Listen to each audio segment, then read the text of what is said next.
কি হচ্ছে? এজন্য আগাছার পেছনে মেহনত লাগে না। রাস্তার পাশে কি পরিমাণ আগাছা হয়ে আছে, মেহনত লাগে না। আর আগাছা দিয়ে কিছু হয় না। এই সমাজে কোটি কোটি আগাছা আছে, কোটি কোটি আগাছা। আগাছা কোনো কাজে লাগে না। বলেন কি বলছি বলেন? আগাছা না ঘরে লাগে না বাইরে লাগে, আগাছা কোনো কাজে লাগে না। সমাজের বোঝা। দেশে হাজার হাজার বাচ্চা, হাজার হাজার যুবক, লাখ লাখ যুবক, লাখ লাখ কোটি কোটি যুবক আগাছা।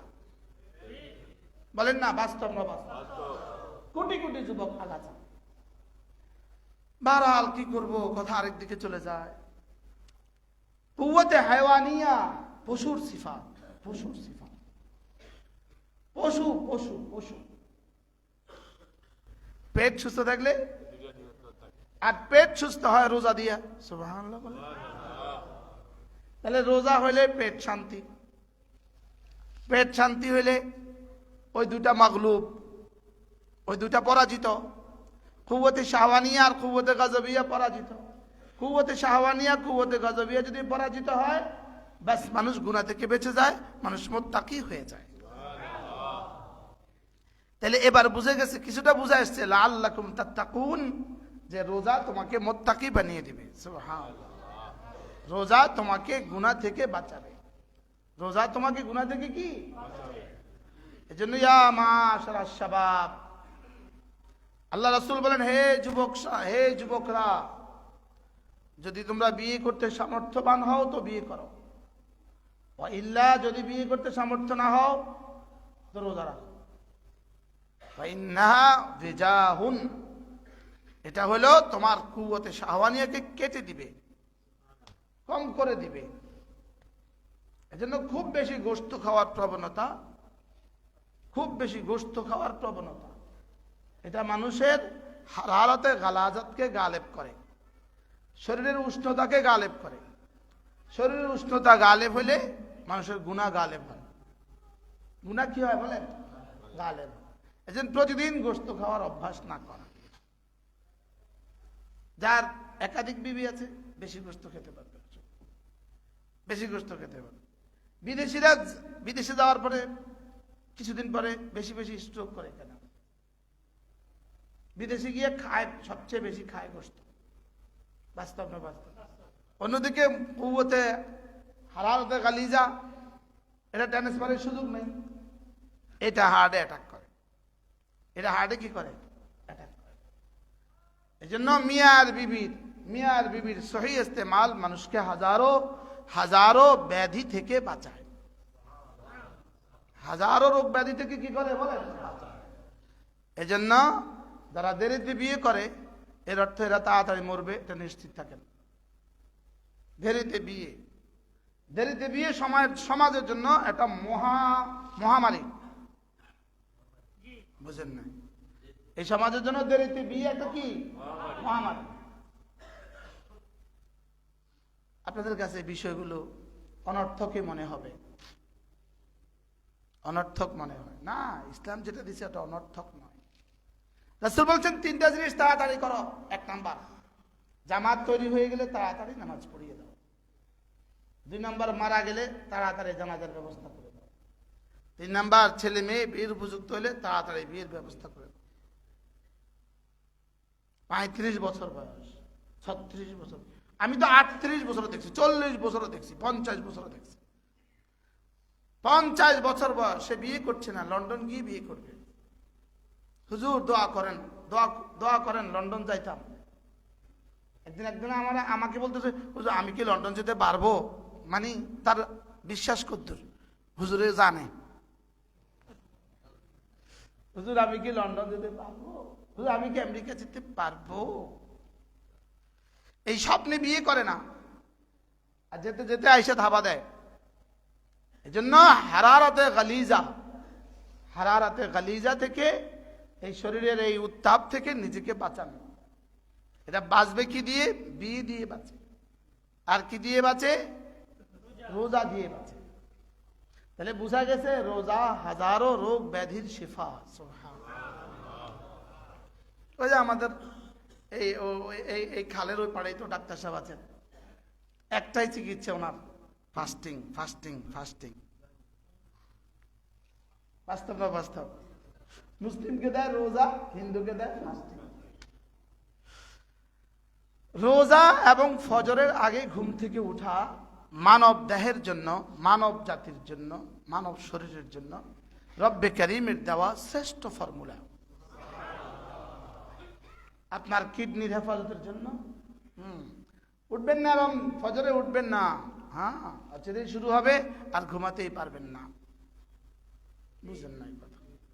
কালকে আমি গেছি নওগাঁ থেকে আসছিলাম, ছোট্ট একটা মাদ্রাসায় ঢুকছি, আজীব ওই মাদ্রাসার সিঁড়িতে উঠার সময় ওখানে লেখা আছে, একটা বাচ্চার হাতে লেখা কাগজে, আল্লাহ আমাকে দিও না এমন ঘুম, আমাকে দিও না এমন ঘুম যে ঘুমে আমি শুনতে পাই না আসসালাতু খায়রুম মিনান নাওম। সুবহানাল্লাহ। আমি এটাকে তারমিম করেছি। তারমিম মানে কোনো কবিতাকে ঠিক করে দেওয়াকে বলে তারমিম করা।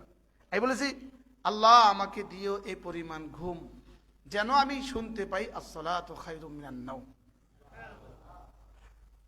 যে আল্লাহ আমাকে ঘুম এই পরিমাণে দাও যে ঘুমের পরেও আমি আসসালাতু খায়রুম মিনান নাওম শুনতে পাবো। বললেন তো আসসালাতু খায়রুম মিনান নাওম। আজীব বিষয়। কুওয়াতে শাহওয়ানিয়া আর কুওয়াতে গাযাবিয়া থেকে বাঁচা, এই দুইটা হলো নফসের রোগ। আর সমস্ত গুনাহ হলো পৃথিবীতে সমস্ত দুরাচার, সমস্ত অনাচার, পৃথিবীতে সমস্ত হত্যা, সমস্ত মারামারি, সবকিছু এই দুই নফসের এই দুই দোষের ভিত্তিতে হয়। কয় দোষ? শুধু রাগ করে তো বিবিরে থাপ্পড় দিছে, বিবি গেছে গা মজা, হয় না? হয় না বলেন? রাগ করে কাজের মেয়েটাকে বাড়ি দিছে, গেছে গা মজা, শেষ। সব হলো গোসা। কিসের কারণে বলেন? মানুষের ভিতরে তিন ধরনের সিফাত আছে। একটা হলো কুওয়াতে মালাকিয়া, ফেরেশতাদের সিফাত। এটা হলো কুওয়াতে হায়ওয়ানিয়া, জানোয়ারের সিফাত। কিসের সিফাত? আর এটা হলো কুওয়াতে ইনসানিয়া, মানুষের সিফাত। সমস্ত নবীদেরকে রব্বে করিম ফেরেশতাদের সিফাত দিয়ে পাঠিয়েছেন। এদের সিফাত ছিল ফেরেশতাদের সিফাত। কুওয়াতে হায়ওয়ানিয়া আবার তিন প্রকার। এটা হলো কুওয়াতে সাবআনিয়া, বাঘের সিফাত, বাঘ বাঘ হিংস্র, এরা হিংস্র হয়, ডাকাতগুলো হিংস্র হয় না? হয় না বলেন? ডাকাতগুলো হিংস্র হয়, যারা আরেকজনকে হত্যা করে। শুধুই রাস্তায় জ্যাম হয়ে গেছে, হ্যাঁ 2-4-10 জন 2-4-50টা গাড়ি ভেঙে দিল, হয় না? হয় না বলেন?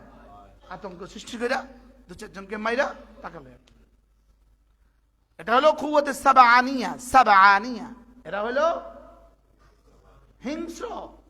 হিংস্র প্রাণীদের সিফাত এদের মধ্যে। এদের হাসর হবে হিংস্র প্রাণীদের সাথে। এটা হলো কুওয়াতে কালবিয়া, কালবিয়া মানে কুত্তার সিফাত। নাউজুবিল্লাহ বলেন। কুত্তা হয় হিংসুক। কুত্তা কি হয় বলেন? হিংসুক। কুত্তা হয় নিচু, কুত্তা হয় নিচু, সব ময়লার মধ্যে সে মুখ দেয়। যাদের ভিতরে লোভ আছে, লোভ, এটা হলো কুত্তার সিফাত। নাউজুবিল্লাহ বলেন। এদের ভিতরে কিসের সিফাত বলেন? এটা হলো কুত্তার সিফাত। যেখানে সেখানে মুখ দেয়। আসলে নাই বলেন? এরকম যারা বড় বড় অফিসে চাকরি করছেন দেখছেন কিছু কর্মচারী এরকম, তাদের যেখানে সেখানে মুখ দেয়। বলে না যেখানে সেখানে মুখ দেয়। এটা হলো কুকুরের সিফাত। নাউজুবিল্লাহ বলেন না? কি করবেন? পড়াশোনা ছাড়া আর কোনো আল্লাহওয়ালাদের সোহবত ছাড়া মানুষের জীবনে এগুলো আসে না। মানুষের জীবন থেকে এগুলো দূর হয় না। মেহনত ছাড়া জীবনেও কখনো সোনা ফলায় না। মেহনত ছাড়া জীবনেও কখনো ফসল ফলায় না। বুঝেন নাই কথা? কি বলছি বলেন? মেহনত ছাড়া জীবনেও ফসল ফলে না। বাংলাদেশে কিছু দল আছে খামাখাও মানুষ ওই দল করে, অথচ ওই দলের কেউ জীবনে তার কাছে কোনো আদর্শ নিয়ে যায় নাই। বুঝলেন না কথা? জীবনে কোনো লিফলেট লিটারেচার তার কাছে পৌঁছে নাই, কিন্তু সে শুধু শুধু বলে আমি ওই দল করি। অর্থাৎ ওই দল হলো আগাছা, ওই আগাছার জন্য মেহনত লাগে না। লেকিন ইসলামী প্রতিটা দলের জন্য ভালো যে কোনো কিছুর জন্য তার কাছে হাজারবার মেহনত করলেও হয় না। তাহলে বোঝা গেছে এটা হলো গাছ, ওটা হলো আগাছা। বুঝেন তাই কথা না? হাও কয় না, নাও কয়। আপনার না কইলে কি হচ্ছে? এজন্য আগাছার পেছনে মেহনত লাগে না। রাস্তার পাশে কি পরিমাণ আগাছা হয়ে আছে, মেহনত লাগে না। আর আগাছা দিয়ে কিছু হয় না। এই সমাজে কোটি কোটি আগাছা আছে, কোটি কোটি আগাছা। আগাছা কোনো কাজে লাগে না। বলেন কি বলছি বলেন?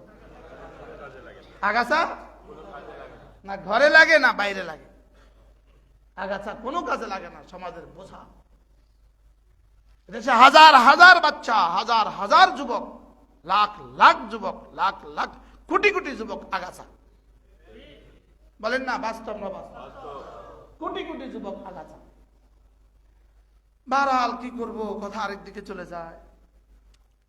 কুওয়াতে হায়ওয়ানিয়া, পশুর সিফাত, পশুর সিফাত, পশু পশু পশু। চার ধরনের মানুষ শুধু সঞ্চয় করে, চার ধরনের জানোয়ার সঞ্চয় করে। ইঁদুরে সঞ্চয় করে, কাকে সঞ্চয় করে? বলেন কে কে? ইঁদুর, পিপিলিকা সঞ্চয় করে। এই তিনটা প্রাণী ছাড়া আর মানুষ সঞ্চয় করে। এই চারটা ছাড়া পৃথিবীর আর কোন জানোয়ার কালকে কি খাবে চিন্তা করে না।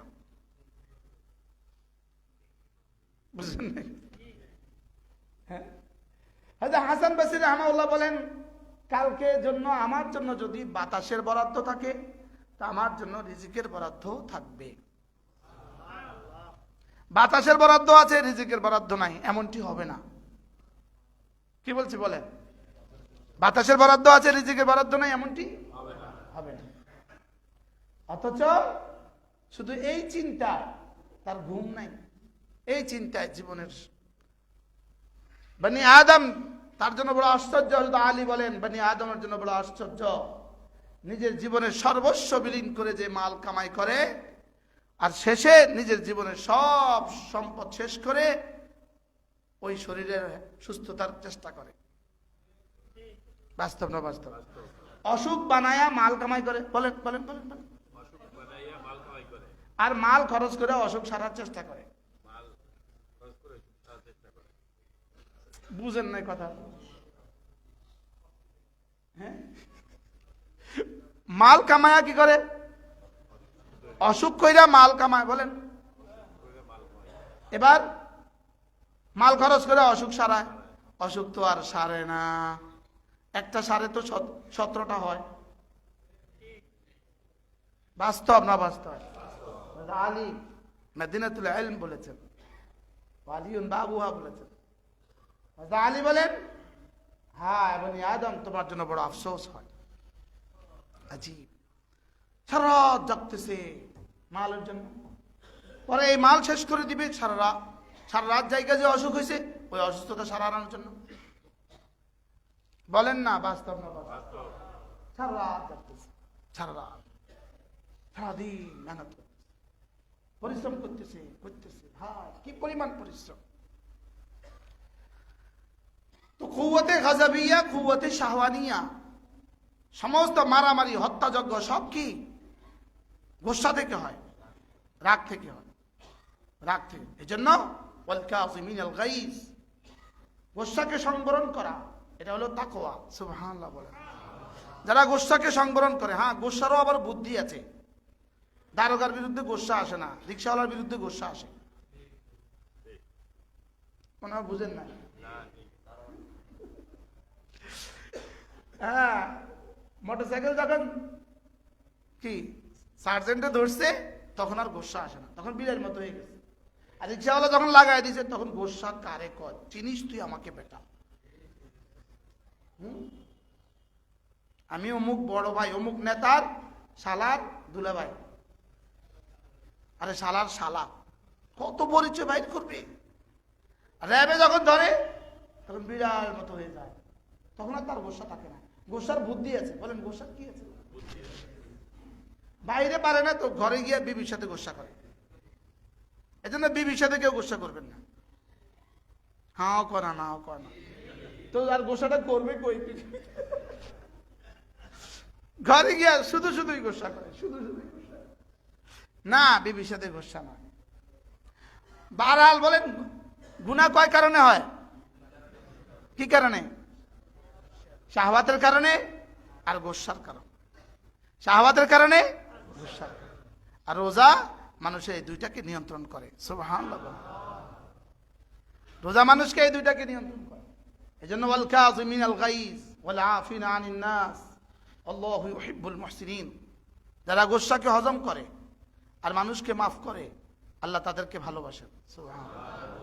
এবং আল্লাহ বলেন এদের জন্য আমি জান্নাত বানিয়েছি। সুবহানাল্লাহ। উইদ্দাত লিল মুত্তাকিন আল্লাযীনা ইউনফিকুনা ফিস সাররাই ওয়াদ দাররা ওয়াল কাযিমিনাল গাইজ ওয়াল আফিনা আনিন নাস আল্লাহু ইউহিব্বুল মুহসিনিন। সুবহানাল্লাহ।